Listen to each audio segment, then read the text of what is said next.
ඇයි අපිට බැරි. බටේර රටවලින් අපේ මිනිස්සු ඉගෙනගන්න ඕන ලොකුම පාඩම මෙන්න මේක. ඇමරිකාව පුරා සිදුවෙන සාමය පාගමටට ප්‍රාන්ත 10ක් පුරා කිලෝමිටර් 2300ක් ජාතිය ආගම කුලය කුමක් වුණත් උතුම් ක්‍රියාවට ගරු කරන මිනිස්සු බලන්න ඔවුන්ට තියෙන විවෘත මනස ඕපන් මයින්ඩ්සෙට් එක අපිට ආදර්ශයක්. අපි ආසියාතික රටවල මිනිස්සු විදියට ජාති කුල ආගම් ભેද වලින් බෙදිලා වෙන් වෙලා උඩරට පහතරට දකුණේ මේ වගේ මොනවද නැත්තේ. මේ හැමදේම අපි විදිහට ඉන්නේ දේශපාලන වශයෙන් මේ හැමදේම බෙදිලා.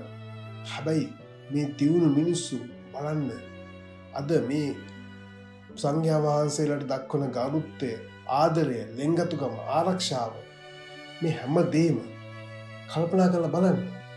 ඇයි අපිට බැරි. අපි ද ලයිෆ් ඇංගල් වෙතින් මේක තමයි කතා කරන්න යන්නේ. ලොකුම ලොකු බිල්ඩින් වලින් හදාගෙන එහෙම නැත්නම් ලොකු වාහන අරගෙන ලොකු විශාල ටීවී අරගෙන ලෝකෙට පේන ජීවත් වෙන එක නෙමෙයි.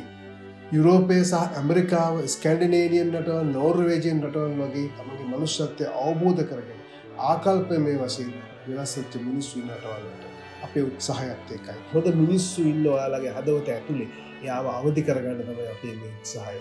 ආකල්ප වලින් දියුණු වෙච්ච ශ්‍රී ලාංකිකයෙක් එහෙම නැත්නම් ආසියාතිකයෙක් බිහි කරන්න තමයි අපේ උත්සාහය. අපේ පේජ් එකට ලයික් එකක් දාලා මේ වගේ සමාජයේ ආකල්ප වෙනසකට අපිට සහාය වෙන්න ඔයාලා එකතු වෙන්න.